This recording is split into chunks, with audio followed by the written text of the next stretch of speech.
So Midwest Liquors. Midwest Liquors.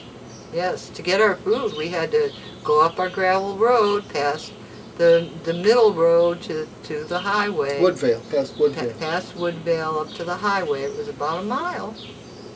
And it was fun driving the gravel road because we'd always have to zig and zag around the potholes and everything. I liked that. And it was fun, going up and down the road, and I think both of us got very good at fast bike riding. And we could just go to the store. So we did a lot of bike riding up and down the road too. And there was woods on one side and sparse houses on the other, and then as you got toward the highway there was a big barn. So there was, the Midwest store was on the corner of 78th Avenue and Route 30. And at some point, Ray Mankowski and his wife, whose name was Mrs. Mankowski, they decided to expand the grocery store, and they built a brick store next to it that was Midwest Food Store, and then turned the old wooden store into Midwest Liquors. And somebody ran indicates this diverges from my recollection of things. Sorry.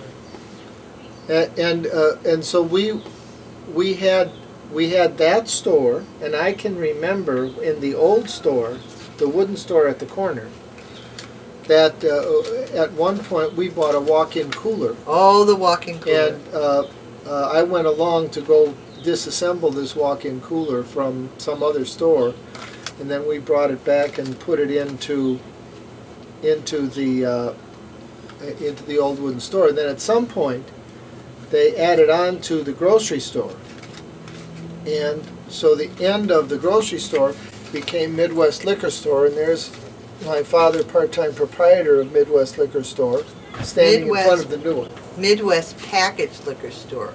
The most popular beer that we sold at Midwest Package Liquor Store was Atlas Prager Real Lager Beer. And we also, that was seconded by Pabst Blue Lager Ribbon Beer. Pabst Blue, and we also sold a lot of Prima, which was 5 quarts for $1. Whereas Atlas Prager was 4 quarts for $1. Right. And my primary job in Midwest Packaged Liquor Store, since it was kind of a family job, was in the store, I was the bottle duster. And Jim and Tom, it was explained to me, were the ones who loaded the cooler to make sure that there was, cool refreshments for anybody who wanted cold beer, soda, pop.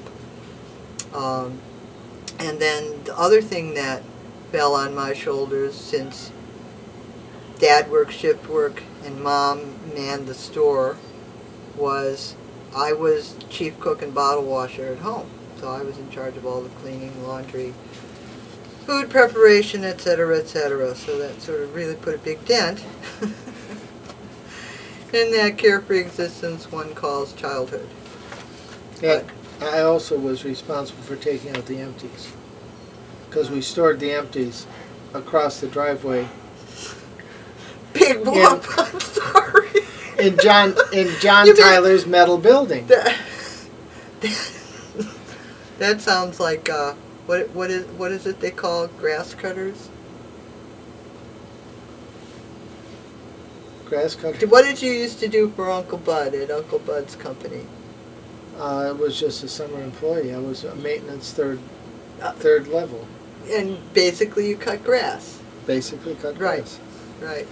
Oh, but the other job that I was privileged because it was like I had to talk my way into being let do this, was I got to count the change and the money from the cash register. One of those big old metal brass colored cash registers with all the curlicues on it and little numbers that would pop up, and you hit the different things, and it had this ring on the drawer when it would pop out, and you put the bills underneath or whatever. So that I think that gave me cash handling experience, and I could stack the dimes and roll the quarters and count the change. Never learned a thing about doing taxes, though. But, whatever. But, I have my first bank book here. In 1 year, I received, in my family, the only Christmas card from the bank, because I carried a positive balance in my account. Take note, people. A penny earned is a penny saved. No, I think it's the other way around.